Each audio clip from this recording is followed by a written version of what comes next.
Deus. Sabemos que Ele reina, Ele governa, Ele está no controle, Ele virá nos buscar, e sabemos também que Ele nos sustenta. Amém, meus irmãos? Diga para quem está perto de você: aquiete seu coração, Ele vem te socorrer. Ele é o Deus que nos socorre. Pode ir se assentando, pode ir se assentando. Nós temos um Deus que nos socorre, nós temos um Deus que vem ao nosso encontro, e isso é uma das maiores vitórias que nós temos, uma das maiores alegrias que nós, como cristãos, homens de Deus, mulheres de Deus, temos essa certeza de que nós não estamos sozinhos. Quando as circunstâncias da vida vêm para nos oprimir, quando os problemas vêm para nos atingir, quando as adversidades vêm para nos afligir, nós temos um Deus que está muito próximo de nós, um Deus que nos sustenta. Você crê nisso? Dê um glória a Deus aí. Eu sei que eu não estou sozinho, nós não estamos sozinhos, amém, meus irmãos? Nós não estamos sozinhos, o Senhor é conosco. Ele é Deus que está nos segurando nas suas mãos. Hoje pela manhã, no primeiro culto, nós falamos muito sobre isso. Adoramos ao Senhor com uma canção que diz que Ele está com a sua mão estendida. Pastor Marcos, que veio também pregar a palavra, reforçou isso. Ele está com as suas mãos estendidas e Ele está nos segurando nas suas mãos poderosas. Nós não estamos sozinhos. Amém? Eu quero falar nesta manhã de uma palavra que o Senhor queimou no meu coração, que está no livro de Neemias, no capítulo 9. Capítulo 9, versículo 1 em diante. Vou ler apenas alguns versículos. Capítulo 9 de Neemias, versículo 1, vai dizer assim: no dia 24 deste 7º mês, os filhos de Israel se reuniram para um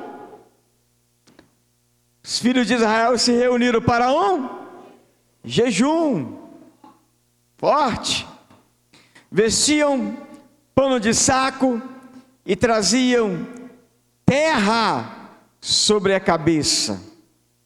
Os da linhagem de Israel separaram-se de todos os estrangeiros, puseram-se em pé e fizeram confissão dos seus pecados e das iniquidades de seus pais.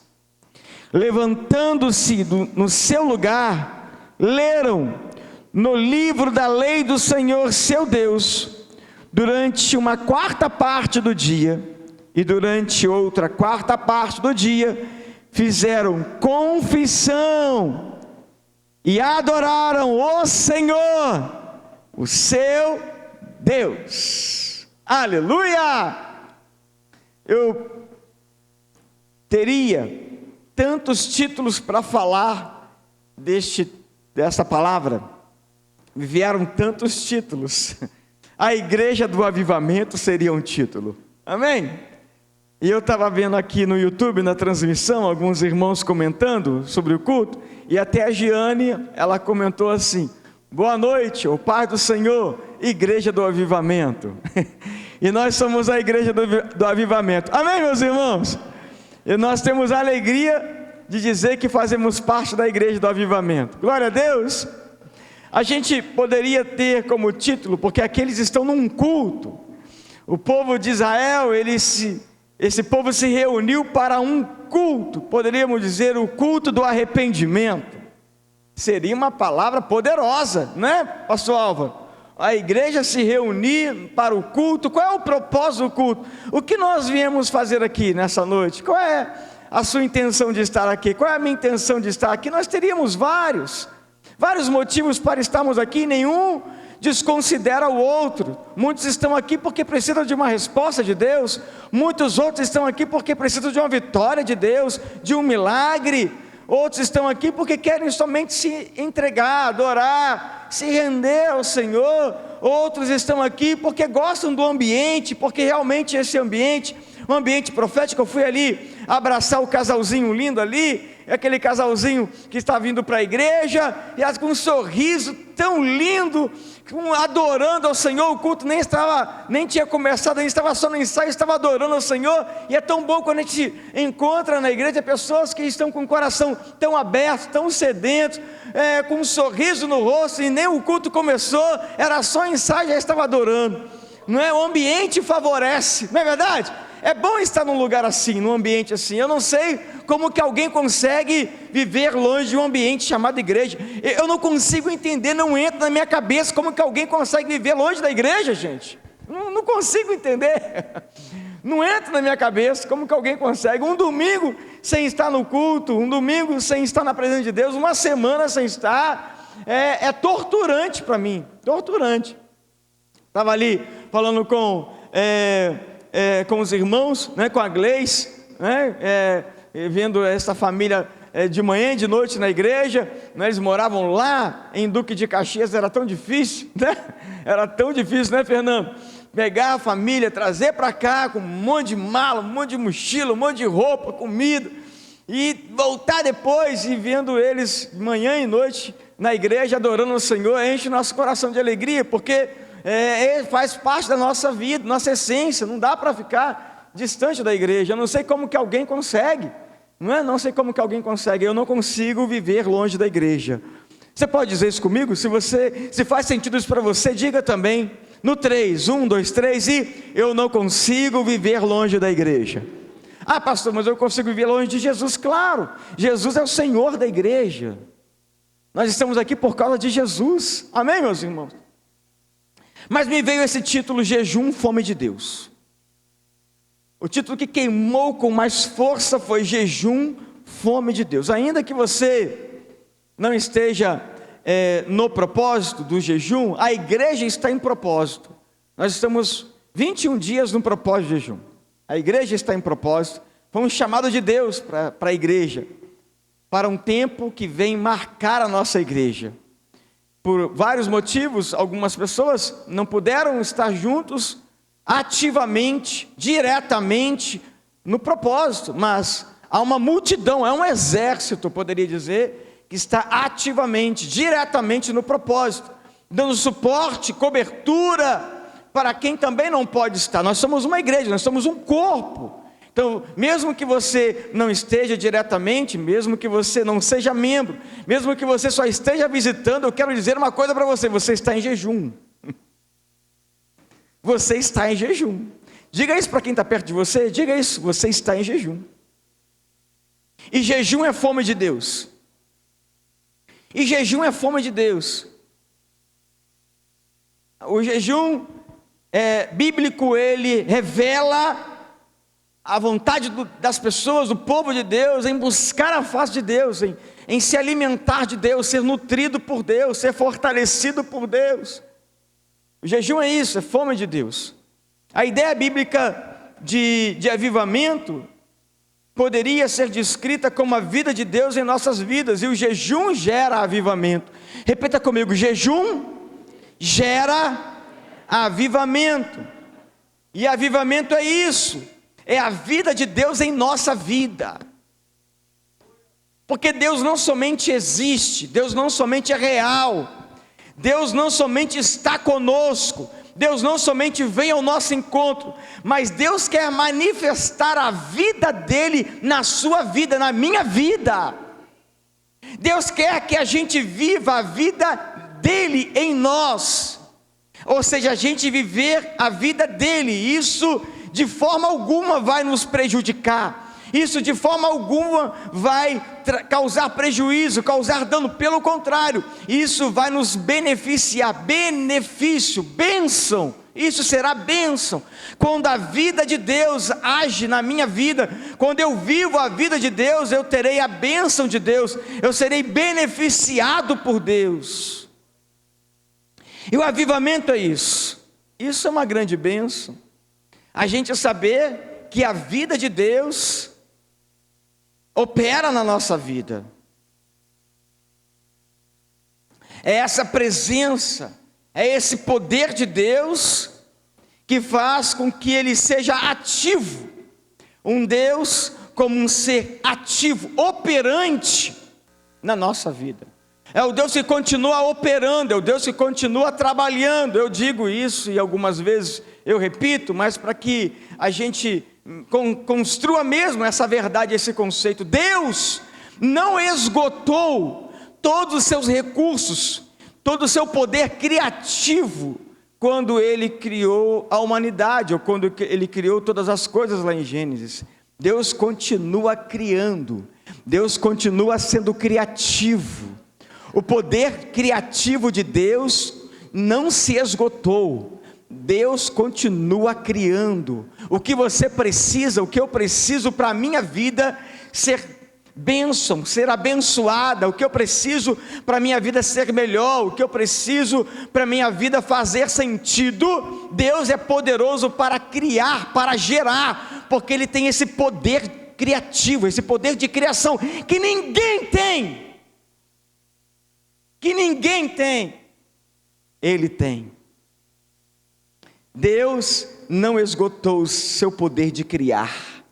O que você espera, o que você está esperando, daquilo que é necessário que aconteça na sua vida, e que você talvez não tenha força para construir, para gerar, talvez aquilo que você deseja muito, precisa muito, mas você não tem recurso para construir aquilo que é necessário que aconteça na sua vida, e talvez você não saiba como fazer. Creia! Deus tem poder para criar a seu favor. A promessa de Deus e a promessa de que Deus estaria sempre com o seu povo é repetido várias vezes na palavra. Nós vamos ver que faz parte das promessas de Deus para reforçar esse Deus que nunca vai se ausentar do seu povo. Ele repete várias vezes de que Ele sempre estaria com o seu povo. E o interessante é que fica mais evidente, fica mais claro, quando em alguns momentos especiais, essa presença de Deus se manifesta de forma extraordinária. Seja na vida de alguém, seja na vida de um grupo, ou seja na vida do povo de Deus, na vida da igreja. E essa manifestação especial é um sinal de avivamento. É um sinal de avivamento. Prepare-se, nós estamos vivendo um avivamento. Nós estamos em tempos de avivamento. Amém? E o livro de Neemias é um livro maravilhoso, registra o grande avivamento que aconteceu com o povo de Deus após o tempo do cativeiro. Neemias aqui, o livro de Neemias é um livro fantástico, porque depois de um longo período de 70 anos de escravidão, parecia ser um tempo que nunca iria terminar. Já passou por momentos difíceis, momentos que você acha que nunca vai acabar? Quem já passou por momentos assim? Meu Deus, isso nunca vai passar, esse tempo nunca vai acabar, né? Parece que a gente se sente impotente, sem força, incapaz. E assim estava o povo. Depois de 70 anos, eles retornam para a terra de Judá, e esse retorno é recheado de muitos desafios. Era a alegria do retorno, mas era também o desafio da situação caótica que estava a cidade, e também o povo, espiritualmente, emocionalmente, e se restabelecer como nação que Deus escolheu para proclamar o seu nome, era desafiador, não era tão simples. As coisas em nossa vida nem sempre é tão simples. E com o retorno das famílias, daquelas famílias para a sua própria terra, e especialmente para a reconstrução da cidade de Jerusalém, era fundamental para que o povo pudesse não somente retornar, mas ser feliz, porque não era só retornar, era reencontrar o caminho da alegria, era reencontrar o caminho da felicidade, era reencontrar uma vida que tivesse sabor, que desse sentido, porque a questão não é só viver, a questão é viver de forma feliz, saborosa, saborear a vida. O Senhor quer que a gente saboreie a vida, porque a vida é maravilhosa. Diga para quem está perto de você, a vida é maravilhosa. Apesar do que talvez você esteja vivendo, viver é muito bom. Sim ou não? É como Jó, ele expressou: eu vou viver muito tempo ainda. Eu quero viver muito tempo ainda. Mas o povo precisava, além de reconstruir a cidade, precisava reconstruir a sua vida com Deus. E talvez nem sempre seja tão difícil reconstruir a estrutura. O mais difícil é reconstruir a essência. A estrutura muitas vezes é aparência. A essência nem sempre se vê. O pastor hoje falou sobre o sonda de Deus. Aquela pedra que em cima está pintadinha, a pedra do jardim que está branquinha, está pintada. Não é? Está ali maquiada, enfeitando o jardim, mas embaixo tem sujeira. Não é verdade? E o Senhor vem para sondar, para mostrar, para revelar o que está lá onde ninguém vê, lá no nosso íntimo, lá no nosso interior. Mas não é para expor ao vexame, não é para expor ao ridículo, é para corrigir, é para consertar, é para melhorar, é para aperfeiçoar, é para sarar, é para curar. E assim é Deus, Ele vem para nos curar, Ele vem para se revelar a nós. Então o grande desafio era restaurar a vida com Deus, a intimidade com Deus. E nos capítulos 8 e 9 de Neemias, nós podemos ver esse desejo intenso do povo de Deus, em não apenas reconstruir a cidade, mas reconstruir a sua vida espiritual. E mais do que a reconstrução da vida espiritual vai passar obrigatoriamente por uma obediência integral. Uma obediência integral, total ao Senhor. E nós vamos então perceber diante desse culto, um culto de aproximadamente 24 dias. Você imagina? Cultuar ao Senhor 24 dias, assim eu entendo, porque no capítulo 9, no versículo 1, vai dizer: no dia 24 deste 7º mês, os filhos de Israel se reuniram para o jejum. E no capítulo 8 fala como eles começaram. No capítulo 8, versículo 1, vai dizer: quando chegou o 7º mês, os filhos de Israel já estavam morando nas suas cidades, todo o povo se reuniu como um só homem na praça, diante do portão das águas.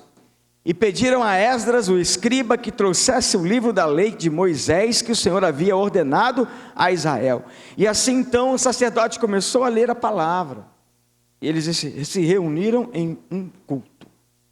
No capítulo 8, então, eles se reuniram para ouvir a palavra. Interessante. Vamos caminhar um pouquinho comigo. Vocês estão com pressa?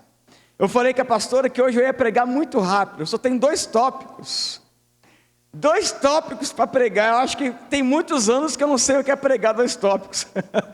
Mas está começando a descortinar algumas coisas aqui. Eu acho que vai virar uma série de mensagens. Olha o capítulo 8, gente. Eu fico maravilhado. Eu amo a palavra de Deus. Porque olha que coisa tremenda. Capítulo 8, versículo 13 diz assim: no dia seguinte, já estavam no culto. No capítulo 8, versículo 13 vai dizer assim: no dia seguinte, os chefes das famílias de todo o povo, os sacerdotes e os levitas, se reuniram com Esdras, o sacerdote, para estudarem as palavras da lei. Olha só, versículo de número 14: acharam escrito na lei que o Senhor havia ordenado por meio de Moisés que os filhos de Israel deveriam morar em cabanas durante a festa do 7º mês. E assim vai. E esse culto foi um culto de celebração, foi um culto de festa. Então no capítulo 8 eles se reuniram para celebrar e ouvir a palavra de Deus. Havia fome da palavra. Diga: fome da palavra. Mais uma vez, fome da palavra.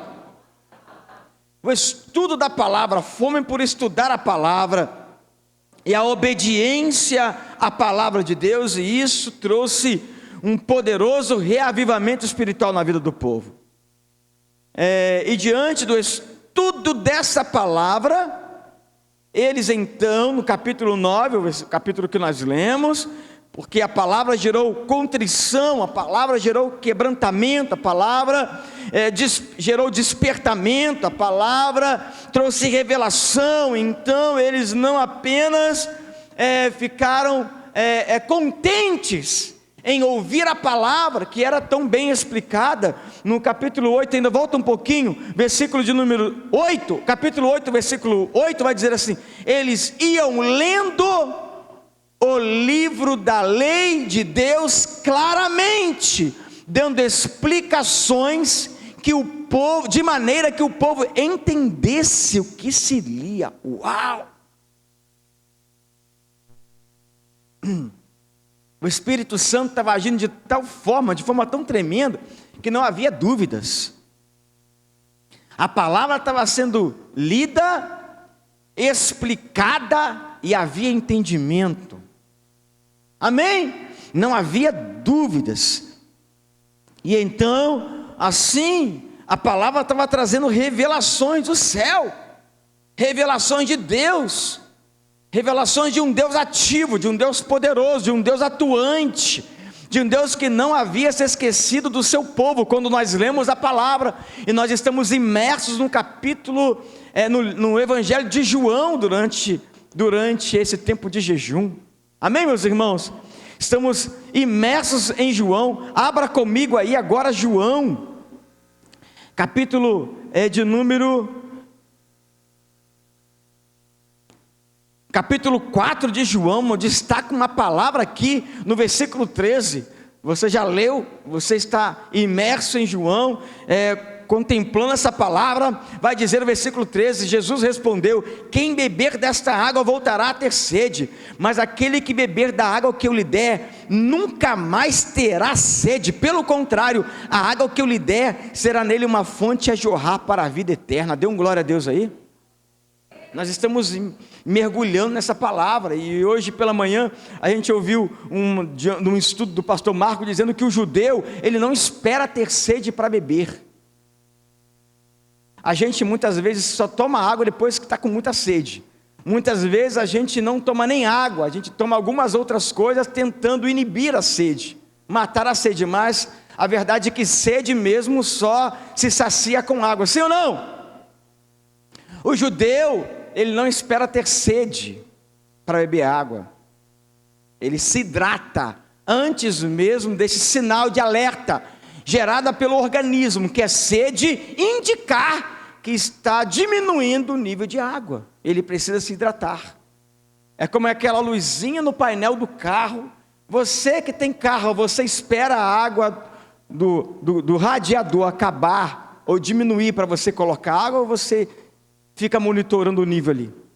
Que quando aquela luzinha acende, quando aquele sinal de alerta, já é um grande sinal de que você está comprometendo o funcionamento do veículo. Sim ou não? Não é verdade?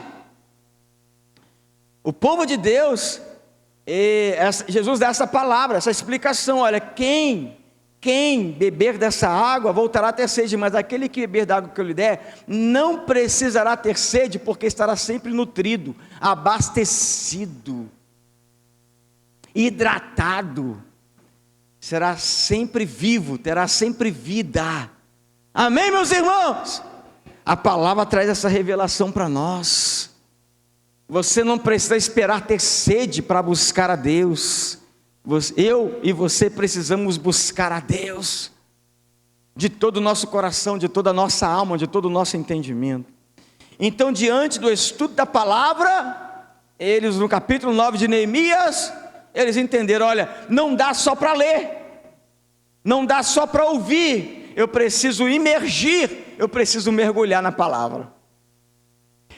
Ainda que a palavra venha com uma explicação que não me deixe dúvidas, está muito claro o que Deus quer, está muito claro o que Deus faz, está muito claro quem Deus é, mas eu não quero só ouvir, eu quero me envolver, eu quero mergulhar, eu quero imergir, eu quero me abastecer, eu quero me alimentar, eu quero que a palavra faça parte da minha vida, eu quero fazer parte da palavra, eu quero ser nutrido pela palavra. Então vamos fazer o seguinte: eu tenho fome de Deus, eu quero jejuar. Eu tenho fome da palavra, eu tenho fome de Deus. Eu vou jejuar. Capítulo 9 vai dizer que então no dia 24 deste mês, o 7º mês, os filhos de Israel se reuniram para um jejum. Eles então buscaram mais de Deus.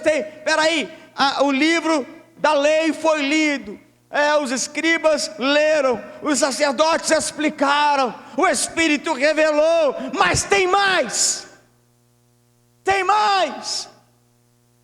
Veio a revelação através dos sacerdotes, a palavra foi lida, os sacerdotes receberam a revelação de Deus e trouxeram para a igreja, trouxeram para o povo. Mas se eu mergulhar mais, se eu jejuar, se eu buscar mais a face de Deus, essa palavra tem mais a falar a meu respeito, tem mais a falar sobre mim. Uau! E é isso que o jejum gera. Jejum é fome de Deus.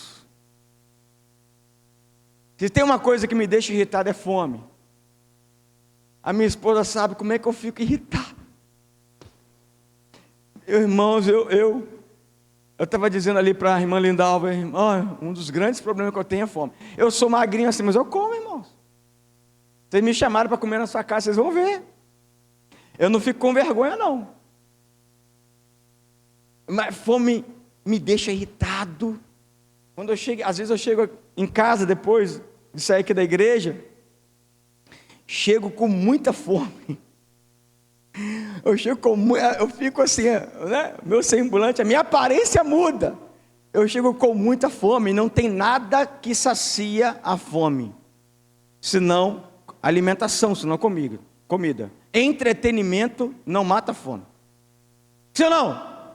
Se alguém chega em casa com fome, não adianta você falar assim: vê o jogo do Fluminense que vai passar. Não vai passar. Não é verdade? Não tem comida não, mas tem um passeio no parque. Não adianta. Nada substitui a fome. E interessante que se você está com fome, se você sente cheiro de comida, o cheiro de comida aguça ainda mais a fome. Só sentir cheiro, só cheirar comida não é suficiente. A gente tem que provar da comida. A gente tem que introduzir a comida no nosso organismo. Só sentir o cheiro não adianta. Por isso que a palavra diz: provar e ver de que o Senhor é bom. Provar de Deus é introduzir, colocar Deus no seu interior. Esse provar não é colocar Deus à prova. Não é dizer: Deus, mostre para mim que você existe. Deus pode até fazer isso, mas Ele não precisa disso. Provar e ver de que o Senhor é bom. Fazei prova de mim, lá em Malaquias, se eu não vos abrir a janela dos céus, falando para os dizimistas. Não significa assim: olha, vocês podem fazer um teste comigo. Não, essa provação não é sobre teste. Não é colocar Deus contra a parede. Esse provar é introduzir, experimentar. Um cheiro de comida não substitui a comida. Eu preciso provar, eu preciso experimentar, eu preciso degustar, eu preciso sentir o sabor.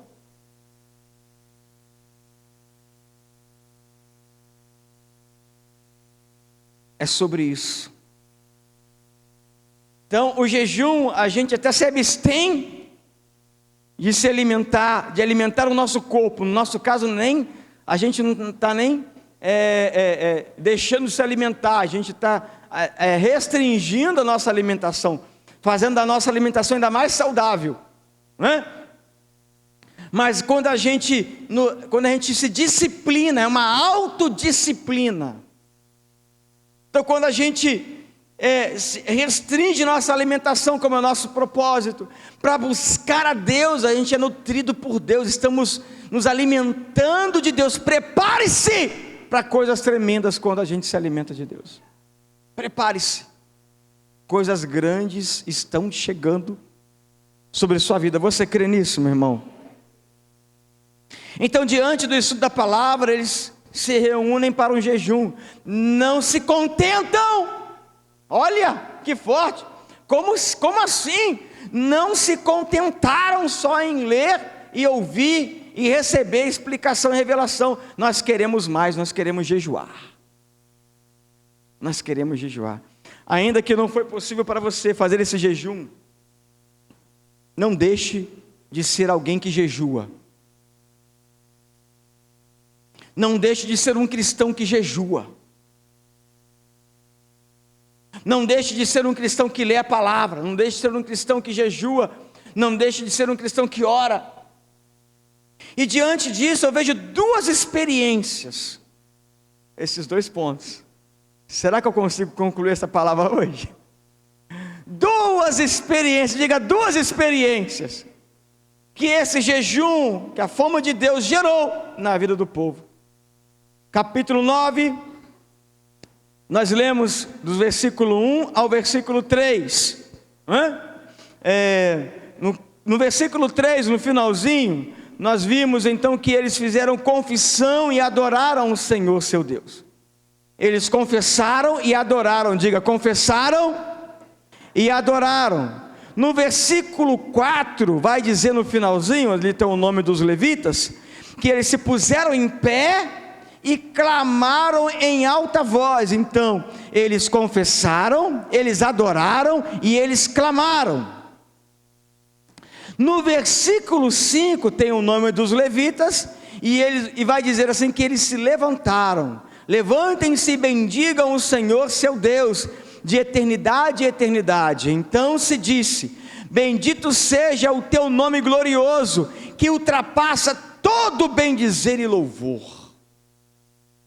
Eu entendo algo sobre essas palavras aqui.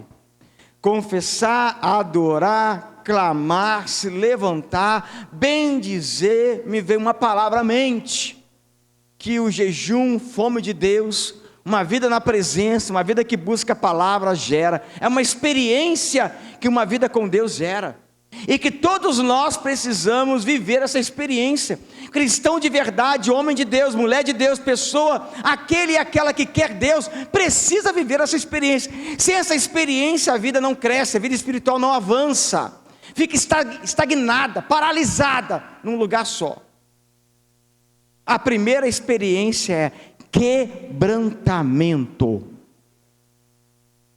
Quebrantamento. E quebrantamento tem a ideia de quebrar mesmo. Quebrantamento tem a ideia de nos quebrar mesmo, mas quebrar não é no sentido de nos destruir. É como Jeremias, que tem a experiência, a visão de ser levado pelo próprio Deus à casa do oleiro. E ele vai àquele ambiente em que o oleiro está preparando o vaso. Ele pega o barro e com as suas próprias mãos ele trabalha o vaso.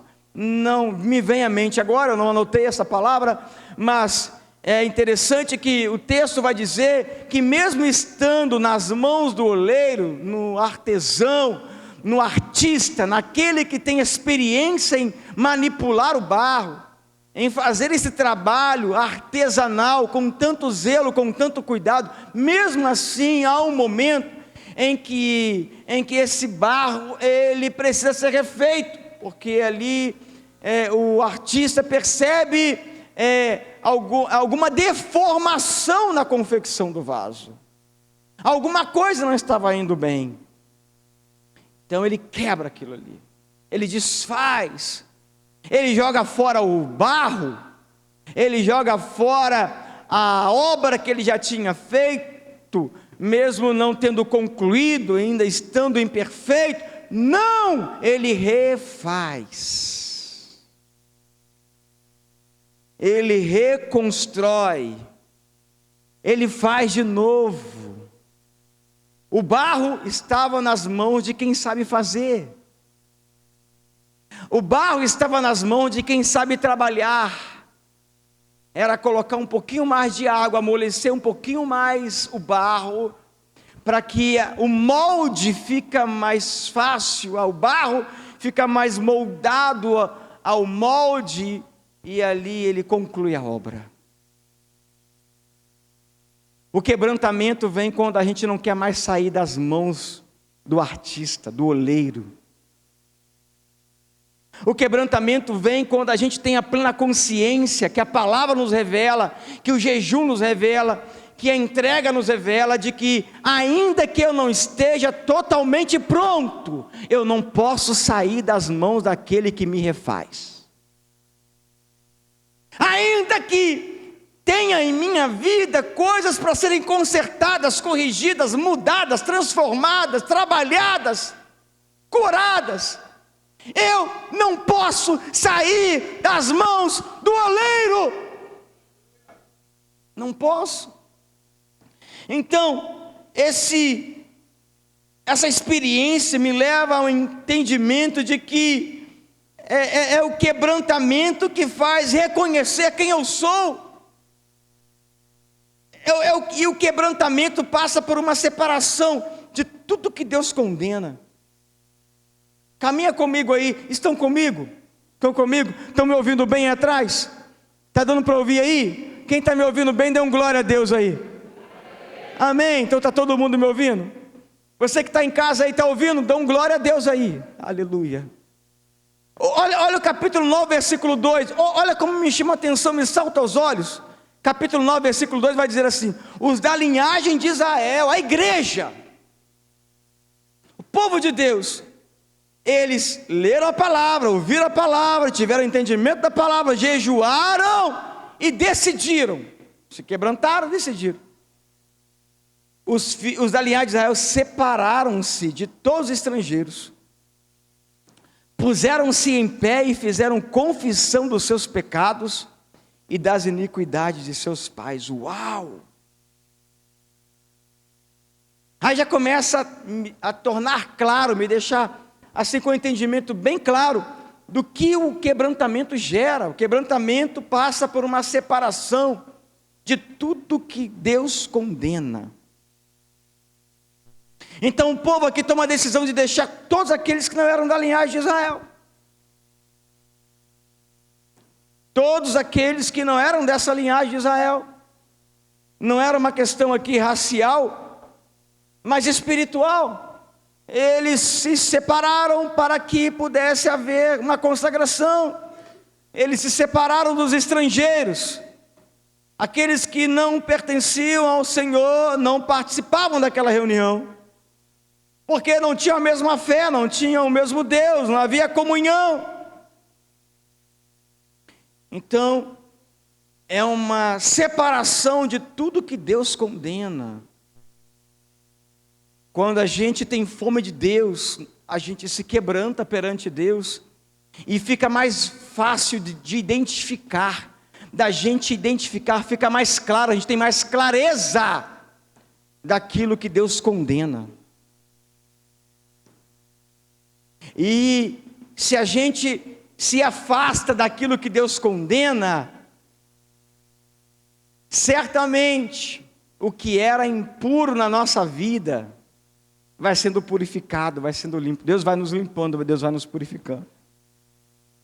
Na experiência de Jeremias, na visão de Jeremias, quem sabe aquele barro, aquela massa de barro, sem valor nenhum. No primeiro momento, tinham algumas pedrinhas, algumas sujeiras, alguns grãos de areia, que comprometiam a confecção do vaso. Eram sujeiras, que não poderiam continuar. Somente no segundo momento, na segunda etapa, Deus consegue concluir o vaso. Nós somos o povo que precisamos ter habilidade e agilidade para identificar o que nos contamina. Amém, meus irmãos? Mas o quebrantamento também veio diante de uma situação de mudança. E essa mudança é visível nos versículos 4 e 5 que nós lemos, porque eles adoraram a Deus de uma forma diferente. Me chama a atenção isso. Os levitas vão dizer assim: povo, levantem-se e bendigam o Senhor, o seu Deus de eternidade a eternidade. Bendito seja o teu glorioso nome, que ultrapassa todo bendizer e louvor. Eu entendo que o quebrantamento também passa por um momento em que a gente começa a exaltar a Deus de modo digno, e a entender de que por mais que a gente se esforce para glorificá-lo, por mais que a gente se esforce para adorá-lo, Ele é muito mais do que pode fluir do nosso interior. Ele é muito maior do que a gente possa expressar. Ou seja, tem muito mais para a gente viver. O quebrantamento me leva a entender que eu posso viver experiências que eu não vivi ainda em Deus. Amém?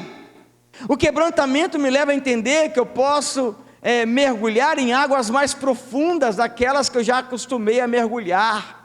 Tem coisas maiores, tem coisas mais lindas, tem coisas mais tremendas, tem coisas mais sobrenaturais que você precisa buscar, construir, que eu preciso buscar, construir. Não se contente com o que você já viveu. Tem mais, tem muito mais. Não se contente, tem mais. O quebrantamento me faz entender de que o que eu já vivi é pouco.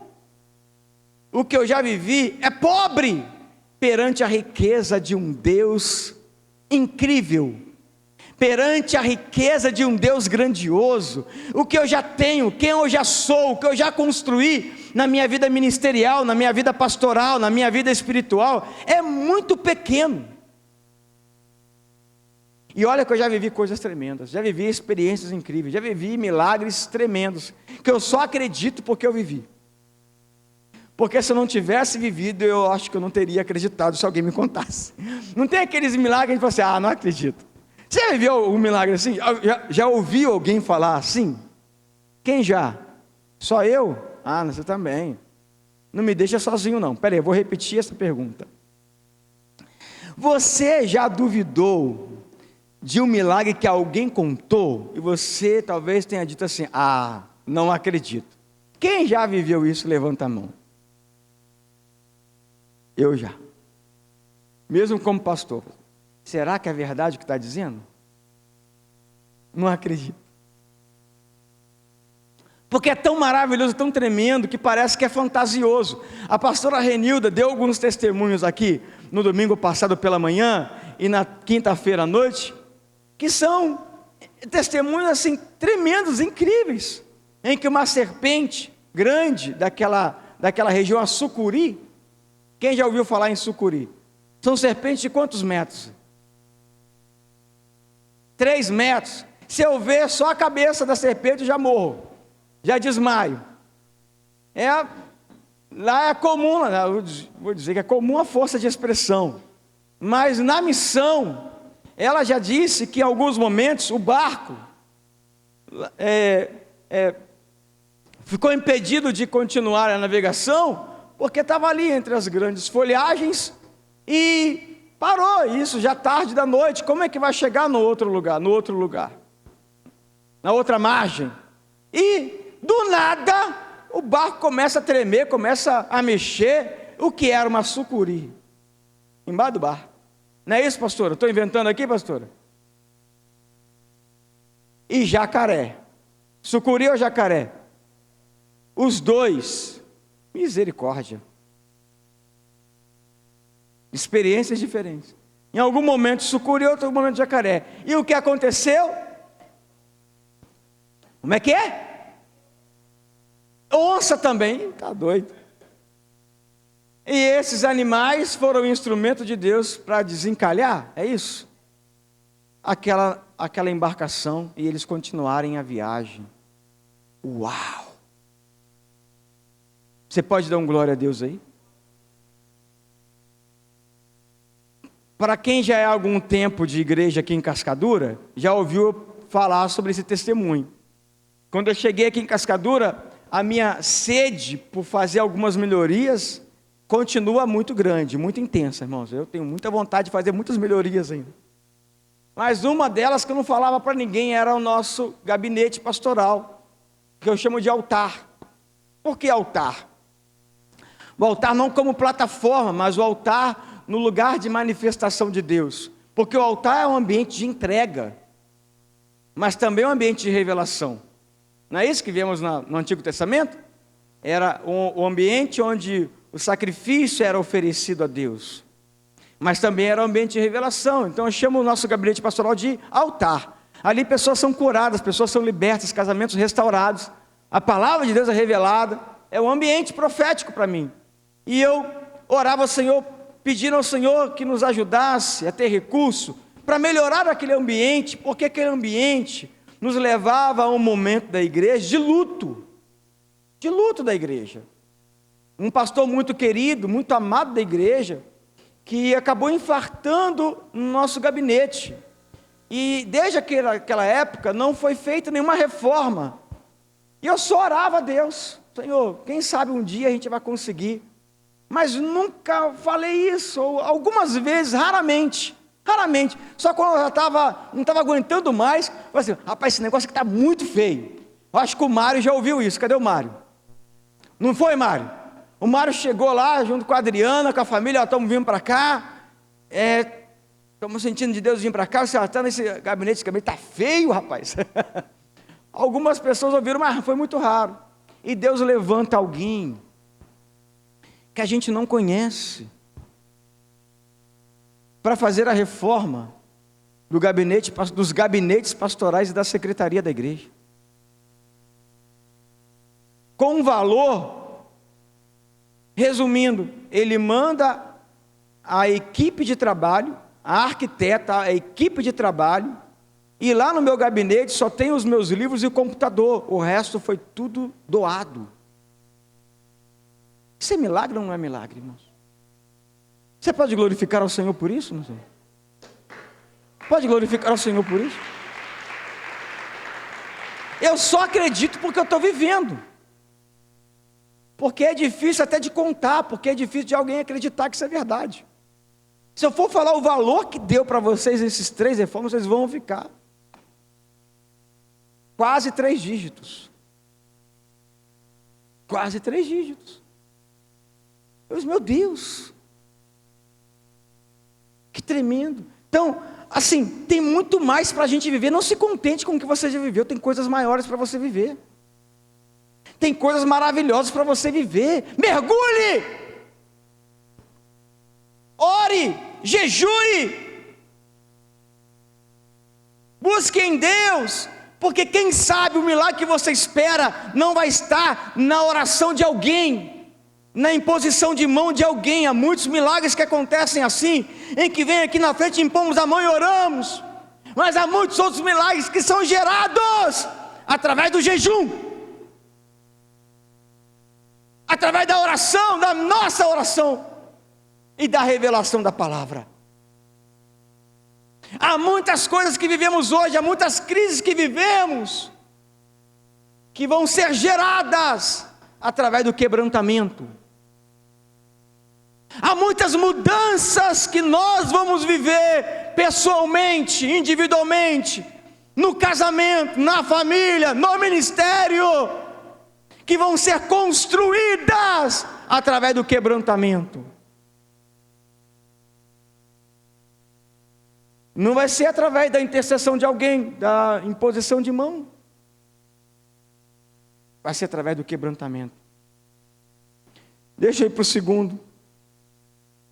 Porque essa fome de Deus, esse jejum me gerou a revelação de uma segunda experiência que o povo de Deus viveu nesse tempo de Neemias. Capítulo 9, versículo 6 vai dizer assim: só tu és o Senhor, fizeste o céu dos céus e todo o seu exército, a terra e tudo que nela há, os mares e tudo que há neles, tu conservas a todos com vida, e o exército dos céus te adora. Ei! esse quebrantamento, essa fome de Deus, esse jejum, essa meditação na palavra, essa entrega, gerou uma segunda experiência, uma vida de adoração. É adoração. Jejum gera adoração.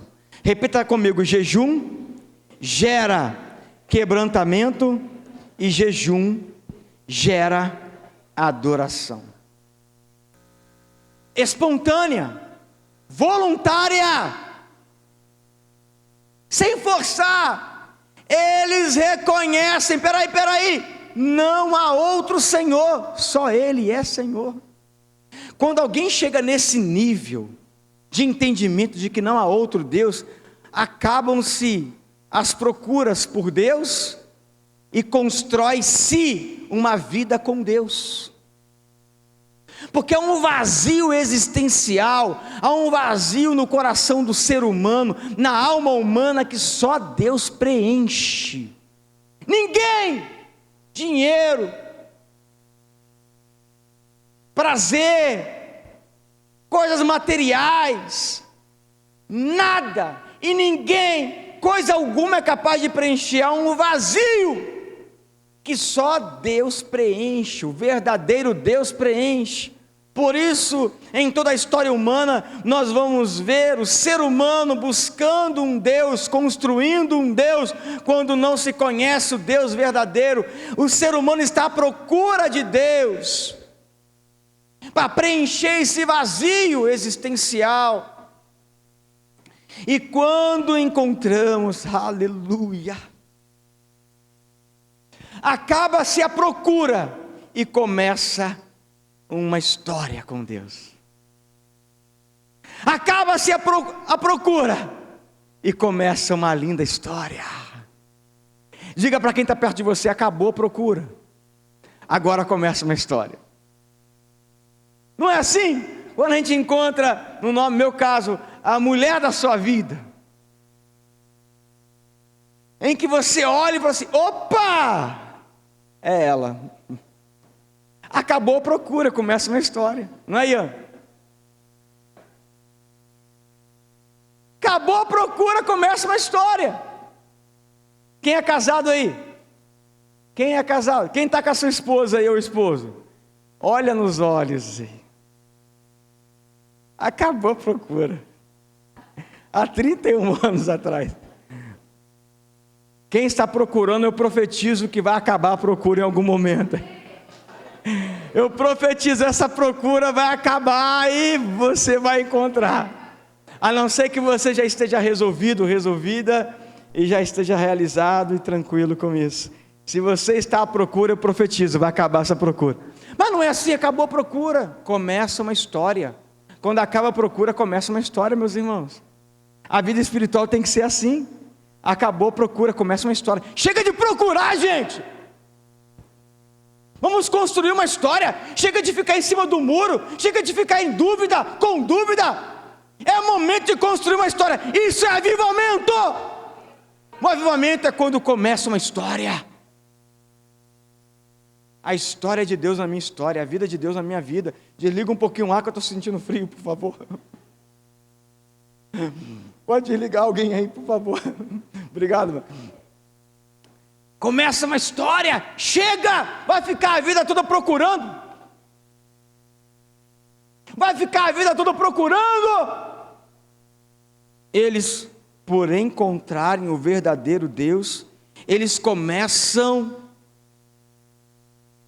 a entender quem é Deus, a descobrir sobre Deus. Eles começam a ter a revelação de Deus. Versículo 6 me dá essa primeira revelação.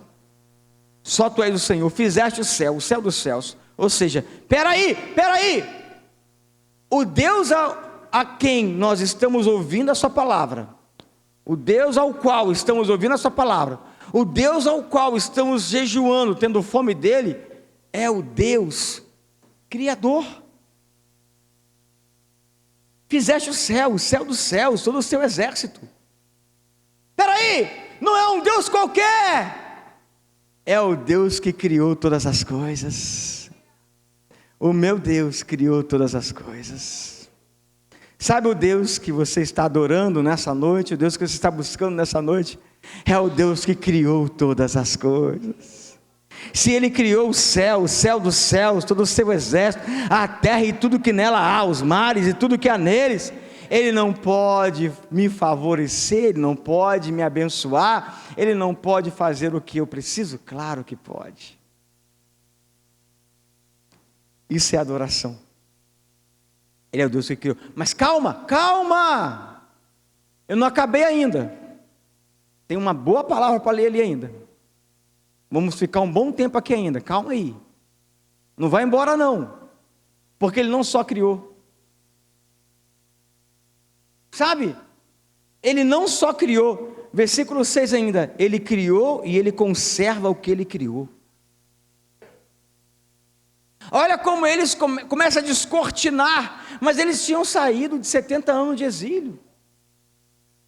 Não poderia vir aquela ideia, Deus te abandonou, vocês ficaram 70 anos na Babilônia, sofreram, padeceram, muita gente morreu lá, nem voltou, e olha como está aqui Jerusalém, olha os escombros, olha o que vocês estão vivendo. O inimigo poderia lançar setas, o inimigo não faz isso. Eu, como pastor, pregou hoje de manhã: cadê o seu Deus? Onde está o seu Deus? Seu Deus te abandonou, seu Deus se esqueceu de você. Não! Ele não só criou, Ele conserva. A mão dele está estendida. Ainda que por circunstâncias da vida, ainda que por causa de situações da vida, ainda que por causa de decisões erradas, eu passe por adversidades, enfrente problemas, que qualquer um de nós podemos passar, Ele preserva a todos com vida. Tu conservas a todos com vida. Ele não só criou, mas Ele sustenta. Aleluia. Tanta coisa que a gente poderia dizer aqui. Versículo 7, eu vou resumir aqui. Versículo 7, olha como está a adoração deles, como está recheada de coisas lindas a adoração do povo.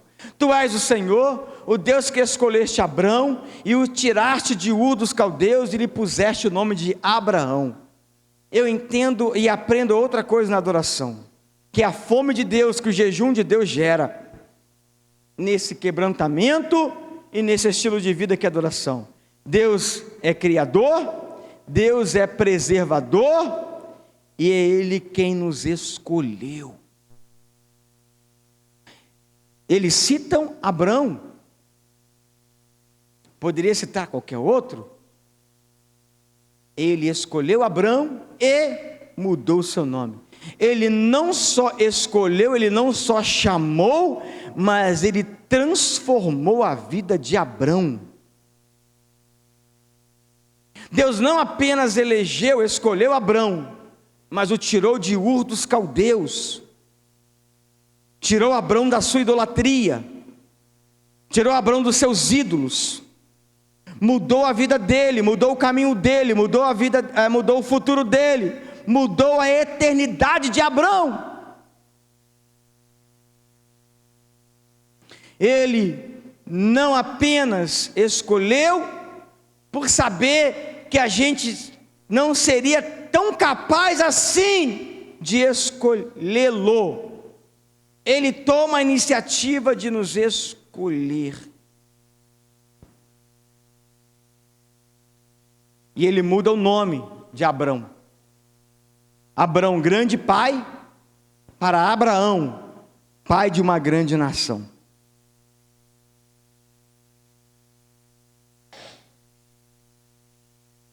Ele muda.